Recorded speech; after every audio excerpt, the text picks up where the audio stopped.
My husband threw the divorce papers onto the kitchen table. "Sign it," he said flatly. "Because you can't have children, this marriage is over." My mother-in-law let out a sharp, bitter laugh from across the room. "Our family needs an heir," she said, "not a barren woman." I didn't argue. I didn't cry. I simply picked up the pen and signed every page. Then I slid a sealed brown envelope across the table. "Before we finish this," I said quietly, "you should read that." My husband opened the envelope, and the moment his eyes landed on the first line, the color drained from his face, because the truth inside that envelope had never been meant for me. It had always been meant for him. Part 1, the divorce papers. The kitchen was unusually quiet that afternoon. Not the comfortable quiet of a peaceful home, but the heavy kind that sits in the air before a storm breaks. Sunlight filtered through the blinds over the sink, casting thin stripes across the oak table, where my husband stood, his hand still resting on the stack of papers he had just thrown down. 15 years of marriage ended with the sound of a folder hitting wood. I remember staring at the papers without touching them. Divorce petition. Franklin County Court. My name printed neatly beside his. I had imagined many difficult moments in life, losing my parents, health scares, job troubles. But somehow, I had never imagined that the man I had shared half my life with would dismiss me like a defective appliance. Across the table, my husband Daniel stood with his arms crossed. Daniel had always been a handsome man. Even now at 52, he still carried the confident posture that had once made people trust him easily. But that afternoon there was something else in his eyes. Something cold. Something final. "You heard what I said," he repeated. The sound of his voice felt oddly distant, as if I were hearing it from the far end of a hallway. "Sign it."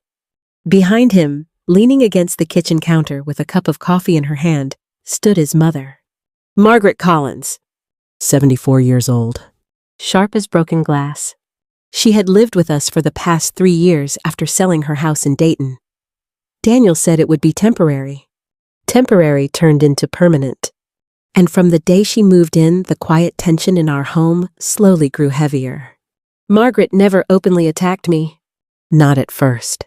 Her insults were always disguised as concern. Little comments dropped into conversations like seeds. "You look tired lately. Stress can affect a woman's body." I had Daniel when I was 24. Back then, women didn't wait so long.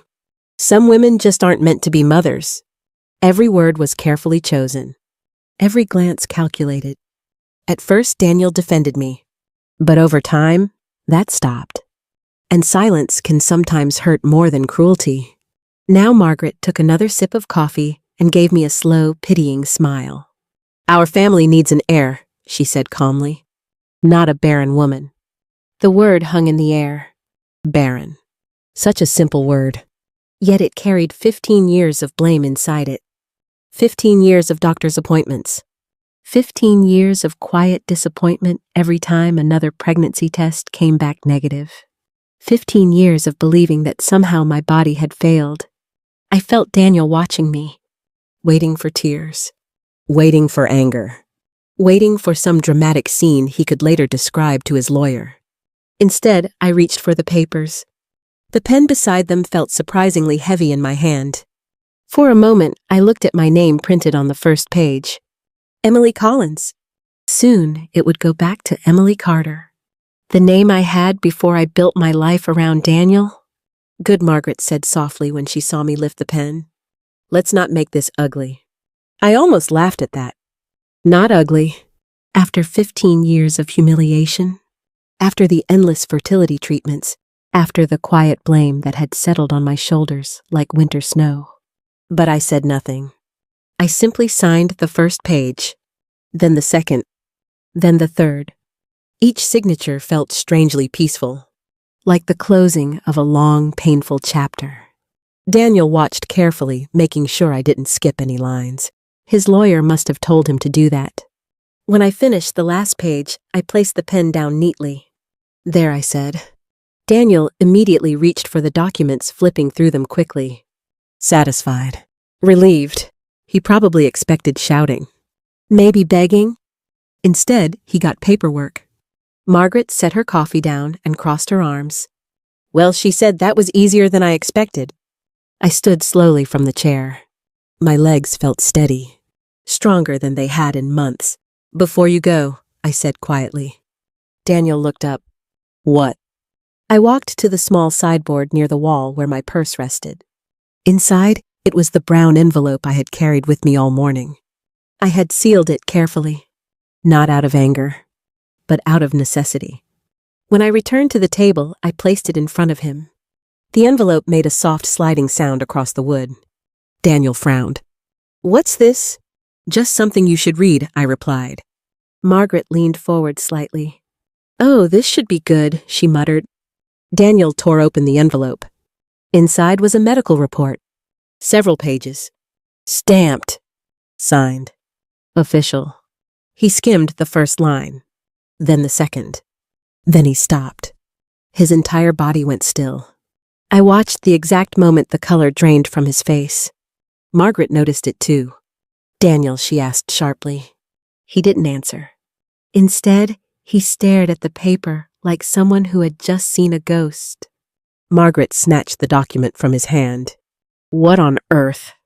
Her voice stopped mid-sentence. For the first time since I had known her, Margaret Collins had no words. The kitchen fell completely silent. And in that silence, I finally spoke. You spent 15 years blaming me, I said calmly. But according to the doctor?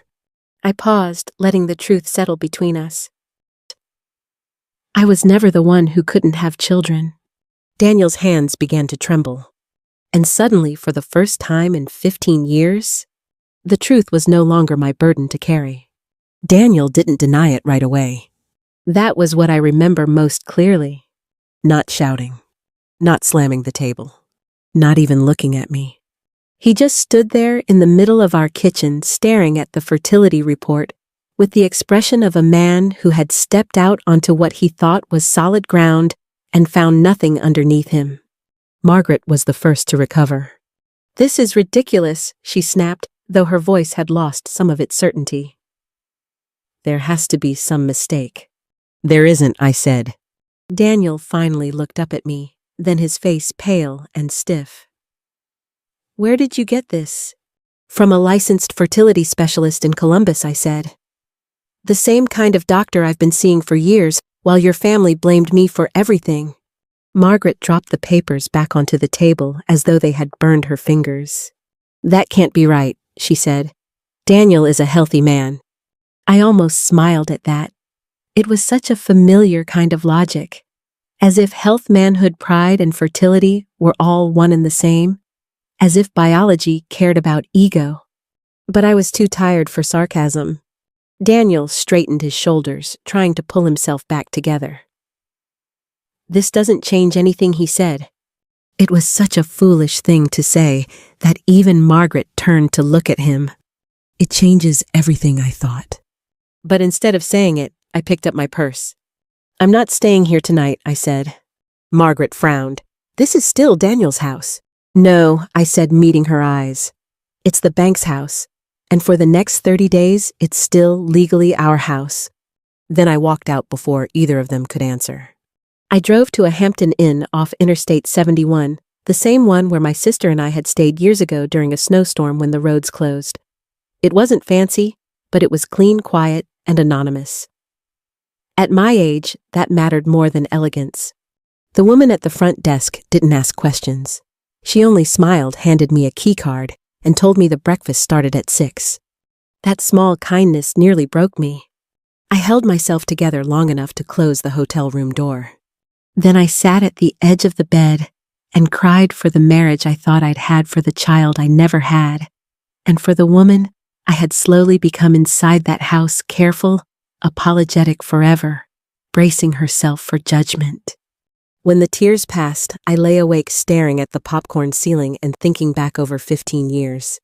At 63, you understand that marriages do not usually fall apart all at once. They wear down in layers. One disappointment, one silence, one compromise too many. When I met Daniel, I was 48 and working as an office manager for a dental practice in Worthington. He was charming in an old-fashioned way that felt rare even then. He opened doors, sent flowers, remembered details. He was an accountant with a stable job, pressed shirts, and the kind of calm confidence that made you think life with him would be safe. After my first marriage ended in my early 40s, I had stopped believing in grand romance. What I wanted was steadiness. A man who came home at the end of the day. A man who meant what he said. Daniel seemed like that kind of man. We married 2 years after we met in a small church with white clapboard siding and a fellowship hall that smelled faintly of coffee and lemon polish. My sister brought a coconut cake. Daniel cried during the vows. Margaret hugged me and said she was so happy to finally have a daughter. I believed her. For the first few years, we were happy in a quiet, ordinary way. We bought our house in a suburb outside Columbus. Nothing grand. 3 bedrooms, a fenced backyard, pale siding, creaky hardwood floors. The kind of home where you expect to host Thanksgiving dinners and watch grandchildren chase lightning bugs in the summer. That was the dream anyway. I had married later than most women of my generation, and by then, I already knew having children might not come easily. But Daniel had insisted we try. We still have time, he'd said, taking my hand across the table at a diner one Sunday after church. And if it's meant to happen, it will. At first, the trying felt hopeful. Then it became scheduled, clinical, measured in basal temperatures, blood draws, and medication calendars taped to the refrigerator. Month after month, I went to appointments. I changed my diet, cut caffeine, took supplements, had procedures I'd rather not describe to strangers, much less family. Some were painful, some humiliating, all of them expensive. Daniel came to the first few visits, then fewer, then almost none. He always had a reason. A tax deadline, a staff meeting, a headache. His mother started calling more often around that time. She'd ask how I was feeling in that tone women sometimes use when they aren't really asking. And when enough months passed without good news, her remarks sharpened. Maybe Emily should rest more. Maybe she waited too long. Some women are blessed, some aren't. Daniel rarely repeated those things, but he didn't challenge them either. That hurt more than I admitted, even to myself. The loneliness of infertility isn't only about not having a child. It's about the private shame of becoming a problem everyone tiptoes around while still quietly assigning fault. Friends stopped asking if we planned to have kids. Baby showers became something I endured with a smile and a wrapped gift. Church ladies offered well-meaning advice about prayer diet and God's timing. Every Mother's Day sermon felt like a stone in my lap. I blamed myself long before Daniel ever did. That's the ugly truth. By the 10th year of our marriage, I was the one apologizing after failed treatments, even when no one asked me to. I'm sorry. I'm trying. Maybe next time. Daniel never called me Barren. He didn't have to. His silence did the work for him. Still, there were moments when I thought we might find our way back to each other. A weekend drive in October with the leaves turning gold along Route 36. Quiet dinners on the patio. The time he brought me soup when I was sick after a hormone treatment and sat beside me rubbing my back. Those moments kept me in place longer than they should have, because they made me believe the man I married was still in there somewhere. But then Margaret sold her house and moved in temporarily. Daniel said she needed help after her hip replacement. I understood that. What I didn't understand was how quickly my home stopped feeling like mine. Margaret took over the kitchen first. Then the routine. Then the air in the house. Daniel stopped being my husband and became her son again. Every room seemed to tilt in her direction. And somewhere during those years, I stopped being a wife and became a disappointment they both had learned to tolerate. Lying in that hotel bed, I finally admitted something I should have faced much earlier. The divorce papers had not destroyed my marriage. They had only revealed how long it had already been gone. And the envelope I slid across that kitchen table had done more than expose a medical truth. It had cracked open 15 years of lies. The next morning, I woke before sunrise. Hotel rooms have a particular kind of silence. Not the warm quiet of a familiar home, but the hollow stillness of a place where no memories live yet. The air conditioner hummed softly in the corner, and somewhere down the hallway, a door clicked shut. For a few seconds, I forgot where I was. Then the events of the previous day returned like a slow wave. "The divorce papers," Margaret's voice. Daniel's face turning pale when he read the report. I sat up slowly and poured myself a cup of coffee from the little machine on the desk. It tasted thin and bitter, but it helped steady my thoughts. Because the truth was that envelope had not been prepared in a moment of anger. It had been months in the making. 6 months earlier, I had been sitting in the office of Dr. Elaine Carter, a fertility specialist in Columbus.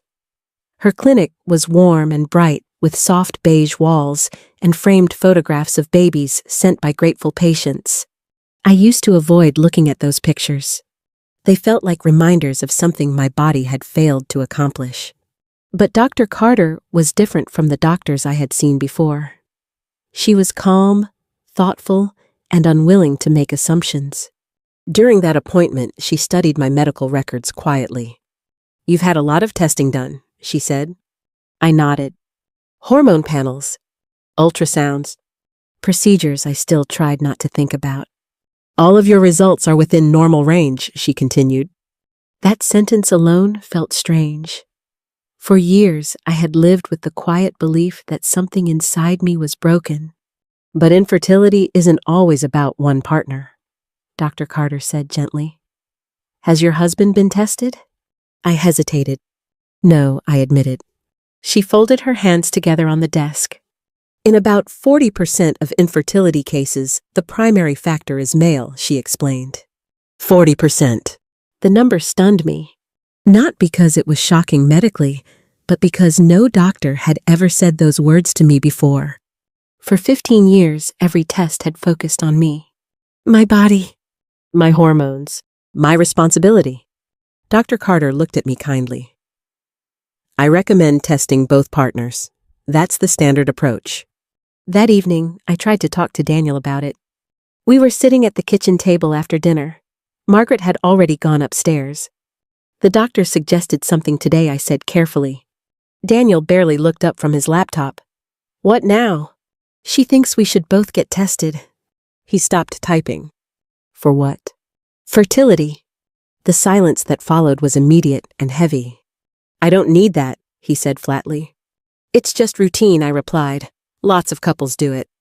He closed his laptop slowly. "Emily," he said, his tone sharpening. "I'm not the problem here." "I didn't say you were." "You didn't have to." I tried to explain what the doctor had said. The statistics. The medical reasoning. The possibility that it could give us answers. But Daniel wasn't listening. "I'm not doing it," he said finally. And that was the end of the conversation. At least for him. But something inside me had shifted that night. For the first time in 15 years, I began to wonder if the story I had been living inside wasn't the full truth. Over the following weeks, I kept returning to Dr. Carter's words. 40%. Eventually, I scheduled another appointment. Dr. Carter listened carefully when I explained Daniel's refusal. "That happens more often than you might think," she said gently. "What do couples usually do?" I asked. "Sometimes it takes time," she said. "Sometimes a different approach." A different approach turned out to be a simple physical exam during Daniel's annual checkup. His primary care doctor suggested a routine lab panel that included fertility markers. Daniel agreed without realizing what the test was really for. When the results came back, Dr. Carter called me personally. "Emily," she said quietly, "I'd like you to come into the office." I knew immediately something was different. When I arrived, she closed the door and sat across from me with the file in her hands. "I want to explain this carefully," she said. She turned the report toward me. Several numbers were circled in red. "Your husband has a condition called non-obstructive azoospermia," she said. I stared at the word. It felt foreign. Medical. Final. "It means there are no viable sperm present," she explained. No chance, I asked quietly. In natural conception number. The room felt suddenly very small. For 15 years, I had carried the weight of failure. Every treatment, every whispered conversation, every look from Margaret. All of it built on an assumption that had never been tested. I remember sitting there for a long time. Dr. Carter didn't rush me. This isn't anyone's fault, she said gently. Sometimes biology just works this way. But biology had never been the hardest part. Pride was. I took the report home and locked it in my desk drawer. For weeks I said nothing. I told myself I was protecting Daniel. Protecting his dignity. Protecting our marriage. But slowly, something else began to grow inside me. Not anger. Clarity. Because during those same weeks, Daniel had started mentioning divorce more often. Casually at first, then more directly. His mother's comments became sharper, and I began to realize something painful. The truth had never been about children. It had been about blame. Someone had to carry it. And for 15 years, that someone had been me. Until the day Daniel threw the divorce papers on the kitchen table. Until the moment I slid the envelope across to him. Until the truth finally belonged to the person who had spent years avoiding it. For several seconds after Margaret read the report, no one spoke. The kitchen clock ticked on the wall above the refrigerator, each second louder than the last. Outside, a car passed slowly down the street, its tires humming against the pavement. The ordinary sounds of a normal afternoon felt strangely out of place in that moment. Margaret lowered the paper slowly. Her hands trembled. This, she began, then stopped. Daniel still hadn't moved. He stood frozen beside the table, staring down at the report, as if it might disappear if he didn't blink. Finally, he found his voice. "This test doesn't prove anything," he said. The words came out too quickly, too defensive. Dr. Carter had warned me about this reaction. Denial was common, especially for men who had built their identity around strength control and certainty. "It's from a licensed fertility clinic," I said calmly. Daniel shook his head. "Doctors make mistakes."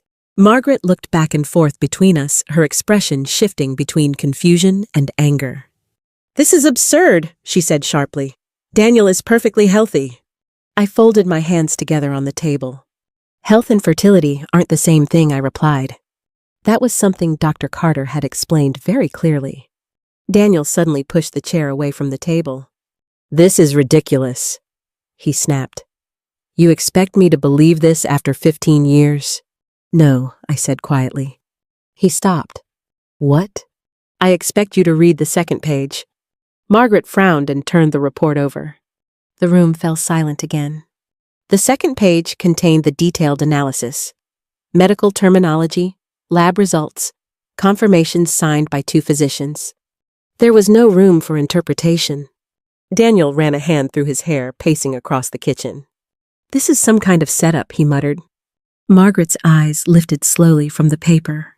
For the first time since I had known her, she looked uncertain. "Daniel," she said. But Daniel refused to look at her. Instead, he turned toward me. "How long have you known about this?" he demanded. I considered the question carefully. 6 months, Margaret gasped. 6 months, she repeated. Daniel stared at me as though I had confessed to a crime. "You knew this for 6 months and didn't tell me." "Yes." "Why?" The answer to that question had lived quietly inside me for half a year. "Because I didn't want to humiliate you," I said. That was the truth. But hearing it out loud seemed to anger him even more. "So instead, you bring it out like this," he snapped, gesturing toward the report. "You were the one who brought out the divorce papers," I reminded him gently. Margaret set the report down slowly. Her usual sharp confidence had faded, replaced by something more fragile. "This can't be the whole story," she said. "Actually," I replied, "it is." Daniel stopped pacing and leaned his hands against the kitchen counter. For the first time, he looked tired, older. "Why didn't you say something earlier?" he asked. The question sounded almost sincere. I took a slow breath before answering. "Because I hoped you would listen to the doctor," I said. When I suggested testing both of us, Daniel didn't respond. Margaret looked at him sharply. You never told me that, she said. He shrugged. It didn't seem necessary. I almost laughed. For 15 years, I had endured treatments, appointments, and whispered assumptions. And yet the simple suggestion of shared testing had been dismissed as unnecessary. I wasn't trying to prove anything, I continued quietly. I just wanted answers. Margaret studied me with a long, uncomfortable stare. Are you saying, she began slowly, that all those years? Yes, I said. The single word hung in the air. All those years.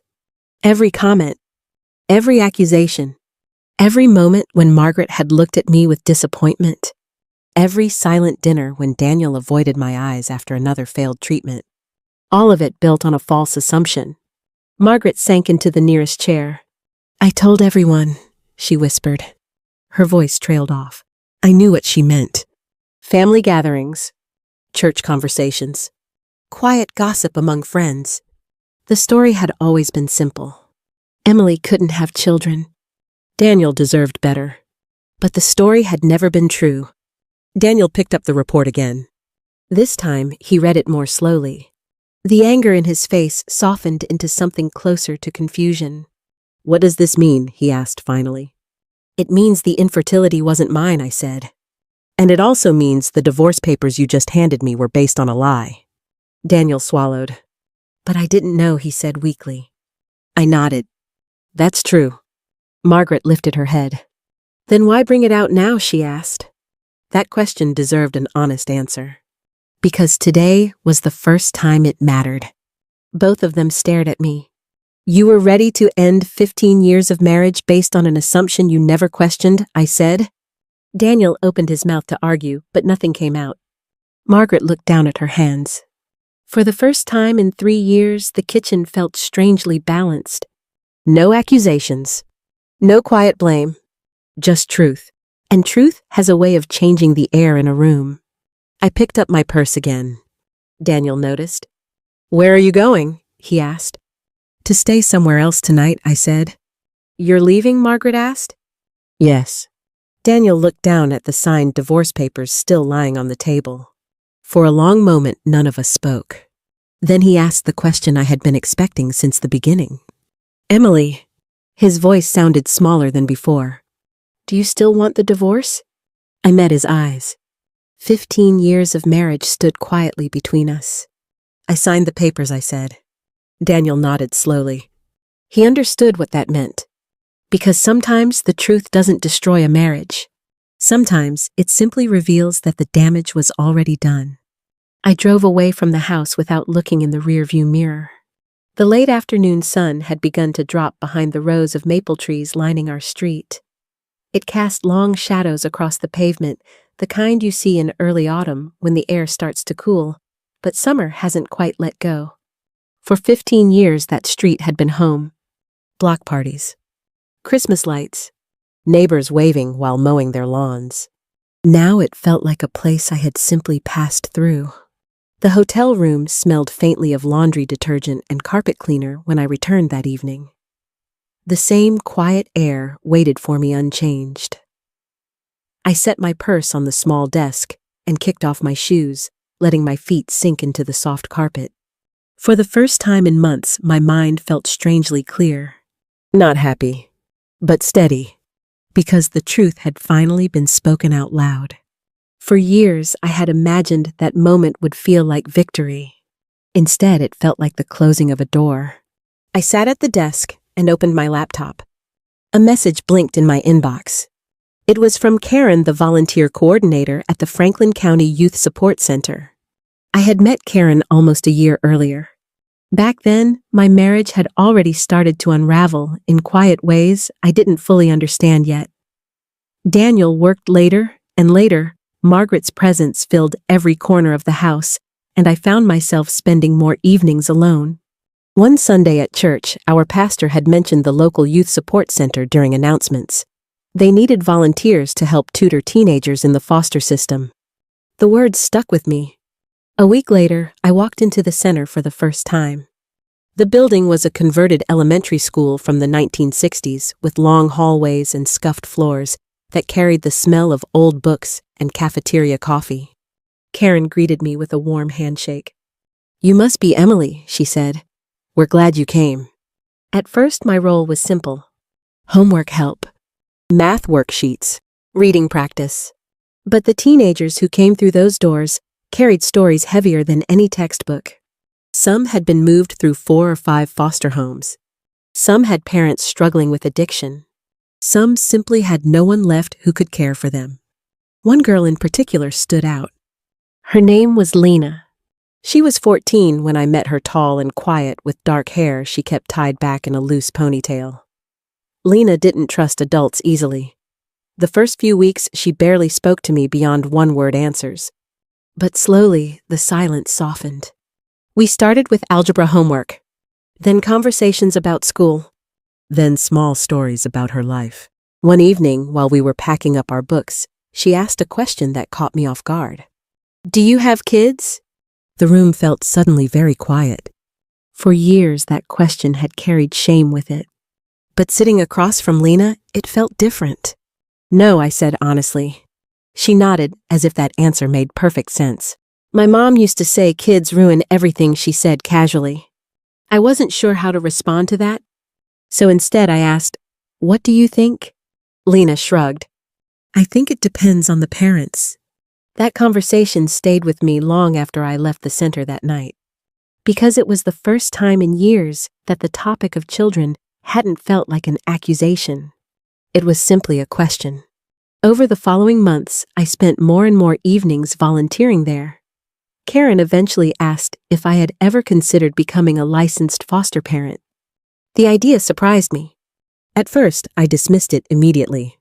"I'm not sure I'd qualify," I said. Karen smiled. "You'd be surprised how many people think that." The application process was long. Background checks, home inspections, training classes. But something about the idea stayed with me. The more time I spent with those teenagers, the more I began to see family differently. Not as something defined by bloodlines, but by presence, by patience, by showing up again and again. Daniel never showed much interest in the center. Whenever I mentioned volunteering, he nodded politely but quickly changed the subject. Margaret was less subtle. "You're wasting your time," she said once during dinner.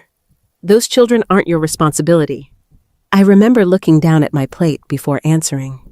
"Maybe not," I said quietly. "But they're someone's." Margaret shook her head as if I had said something foolish. Daniel didn't say anything at all. That silence had become familiar. Looking back now, I realized something important. The word heir had never really been about children. It had been about pride. Daniel wanted someone who carried his name, his blood, his legacy. But the children I met at the youth center needed something entirely different. They didn't need inheritance. They needed stability. They needed someone who stayed. My laptop screen blinked again. Karen's email was short. "Emily, I heard about the situation from your sister. Please know the center is here for you. And if you still want to continue the foster parent application, we can move forward whenever you're ready." I read the message twice. Outside my window, the highway lights flickered on as evening settled over the city. For 15 years, I had believed motherhood was a door that had closed forever. But now I realized something unexpected. Maybe the door had never been locked. Maybe I had simply been standing in the wrong hallway. And sometimes life doesn't give you the family you imagined. Sometimes it gives you the family that needs you. The divorce was finalized 4 months later. No courtroom drama. No shouting.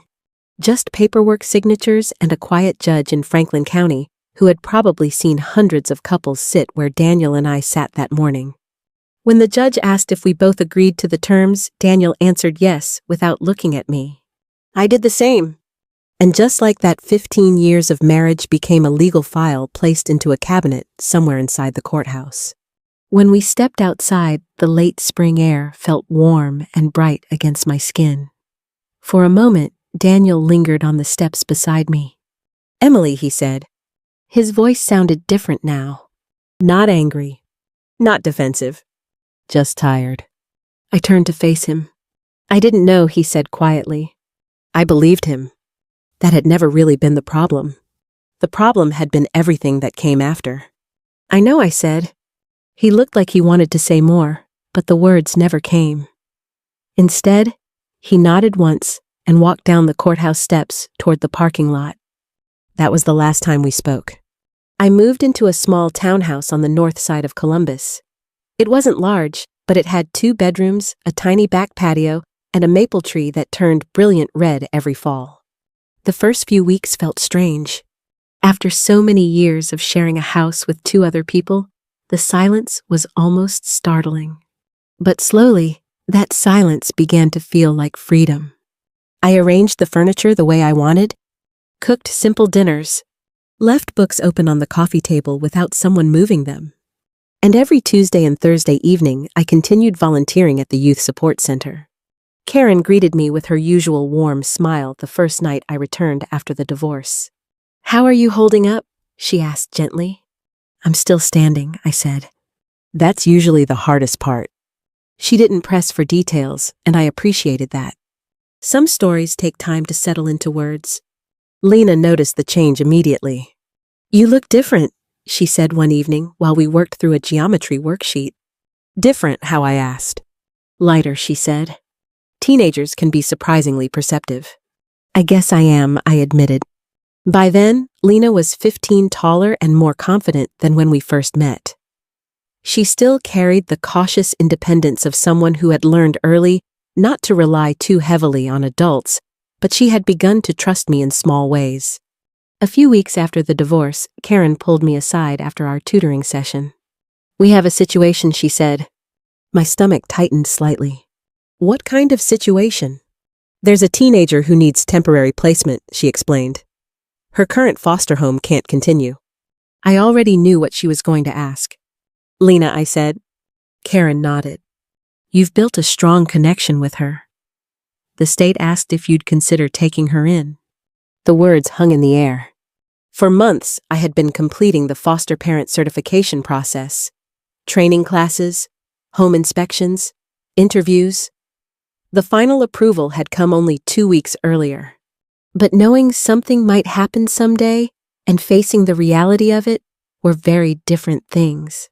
How long would it be, I asked. At least several months, Karen said. Possibly longer. I thought about the quiet townhouse waiting for me that night.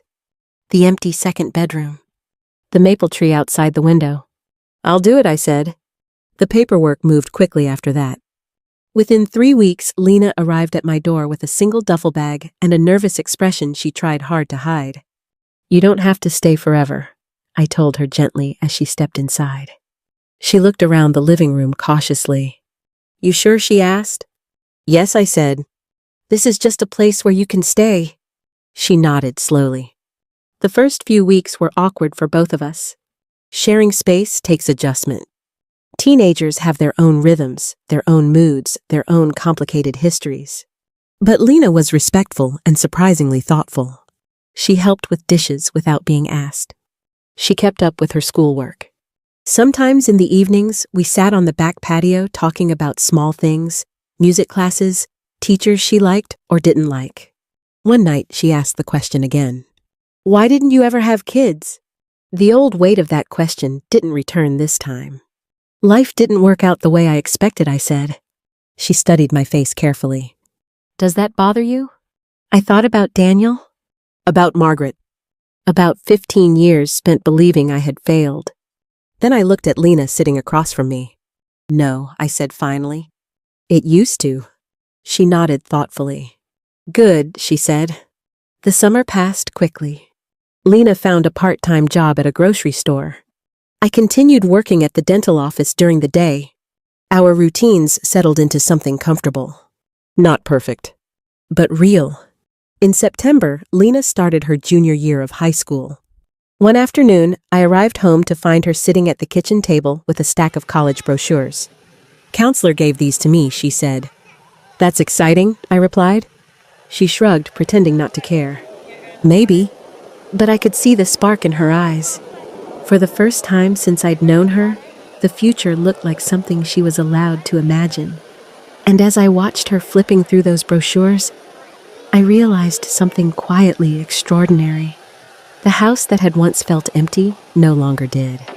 Because family doesn't always arrive the way you expect. Sometimes it walks through your front door carrying a duffel bag and a cautious smile. And sometimes the life you thought you lost turns out to be the life you were meant to build all along. 3 years passed faster than I expected. Life has a quiet way of rebuilding itself when you stop trying to force it into the shape you once imagined. The townhouse with the red maple tree slowly filled with the ordinary sounds of daily life. Lena's music drifting from her room, the hum of the dishwasher after dinner, the soft tapping of her laptop keys late at night when she worked on school assignments. She grew taller that first year, more confident the second. By the third year, she had become the kind of young woman teachers noticed. Responsible, thoughtful, curious about the world. Our routines became something steady and familiar. Sunday mornings meant pancakes and coffee at the kitchen table. Tuesday evenings meant grocery shopping. Sometimes we argued about small things, dirty dishes left in the sink, curfews, laundry that sat in the dryer too long. Normal things. The kind of things families argue about. And every once in a while, I would pause in the middle of an ordinary moment and realize how different my life looked now compared to the one I had once believed I needed. I never heard much about Daniel after the divorce. Columbus is large enough that people can quietly move on with their lives without crossing paths again. But occasionally news travels in small circles.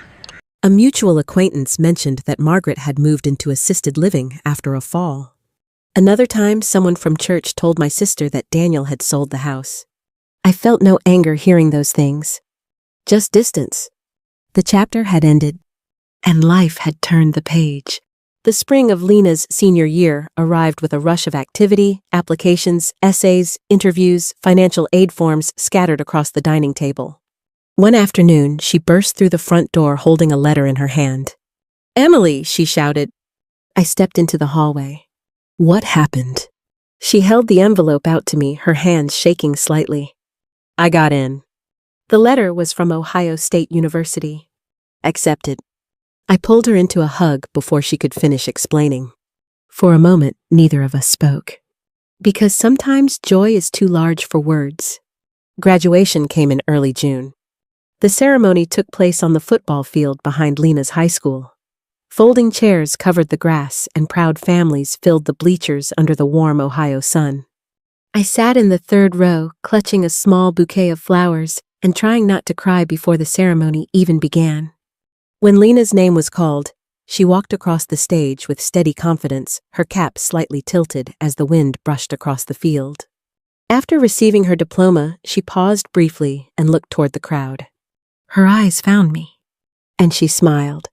Later that evening, there was a small reception in the school gymnasium. Parents and relatives crowded around folding tables with punch bowls and sheet cake, while students laughed and took pictures. Lena pulled me toward one of the photo backdrops near the wall. "Come on," she said. "We need one together." The photographer snapped several pictures while Lena leaned her head lightly against my shoulder. As we stepped away, she suddenly turned serious. "Emily," she said. "Yes." "Thank you." "For what?" "For giving me a place to stay when nobody else wanted me." The words hit deeper than she probably realized. I took her hands in mine. "You gave me something too," I said. "What?" "A family." Her eyes filled with tears, though she tried to hide them. "Well," she said with a shaky laugh, "I guess that makes us even." Later that night, after the guests had gone home and the house was quiet again, I stepped out onto the back patio. The red maple tree rustled softly in the evening breeze. Inside, Lena was packing for orientation at Ohio State. For a long time, I stood there thinking about how strange life can be. 15 years ago, I believed motherhood meant one thing: blood. Inheritance. A name passed down. Daniel had called it an heir. But life had taught me something different. Family is not built by genetics. It is built by patience, by kindness, by the simple decision to show up for someone again and again, even when the world has given them every reason not to trust anyone. The divorce that once felt like the end of my story had quietly become the beginning of something far more meaningful. And the truth that once shattered a marriage had opened the door to a different kind of love. If you've listened this far, perhaps you've known moments like that too. Moments when life didn't follow the plan you carefully built. Moments when something painful forced you onto a path you never expected. Sometimes those turns lead to places we would never have chosen. But sometimes they lead exactly where we were meant to go. So if this story reminded you of someone who needs encouragement, share it with them. And if you believe, like I do now, that family is defined not by blood, but by love, I invite you to stay with us and listen to more stories like this. Because every life holds a lesson. And sometimes the most unexpected endings are the ones that